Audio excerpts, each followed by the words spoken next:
Je vais ajouter quelques mots. Vous autres membres du Parti communiste, vous croyez que le matérialisme et la théorie de l'évolution sont la vérité. Et vous vénérez Marx et Darwin.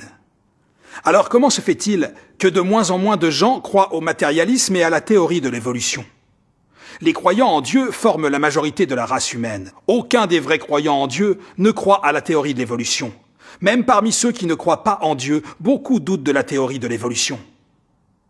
Y a-t-il des êtres humains de nos jours qui croient en Darwin? Y a-t-il des gens qui reconnaissent la théorie de l'évolution comme la vérité? Il se peut que ce genre de personnes soit rare. Professeur Soon, je peux vous poser une question? Est-ce que tous ceux qui croient à la théorie de l'évolution reconnaissent que les grands singes sont leurs ancêtres? Lorsqu'ils rendent hommage à leurs ancêtres, s'inclinent-ils devant les grands singes? De quoi tu ris? Tu n'as pas le droit de rire. Silence! Même s'ils ne s'inclinent pas devant les grands singes, s'ils répètent tout le temps que la théorie de l'évolution est la vérité, ils ne mettent pas en pratique ce qu'ils prêchent, n'est-ce pas? Sois sérieuse. Professeur Soon, vous vénérez tous la science, basez tout sur la science et expliquez tous les problèmes par la science.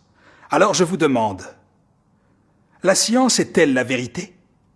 D'où la science vient-elle en fin de compte? Pourquoi tant de scientifiques publient-ils toutes ces théories que d'autres scientifiques réfutent par la suite? Osez-vous dire que la science est la vérité? Je vous pose donc la question. La science purifie-t-elle la corruption de la race humaine? La science peut-elle sauver la race humaine du pouvoir de Satan? La science peut-elle faire en sorte que les gens se détournent du péché et vivent une vie qui ait du sens? La science peut-elle apporter la paix au monde? Peut-elle rendre la race humaine heureuse et lui donner une destinée glorieuse? La science peut-elle conférer le bonheur et la sécurité aux gens? La science peut-elle prédire le développement et la destination de l'espèce humaine? Sûrement pas. La science ne peut faire aucune de ces choses. Comment pouvez-vous dire que la science est la vérité? Donc, en fin de compte, qu'est-ce que la vérité? Et en êtes-vous sûr?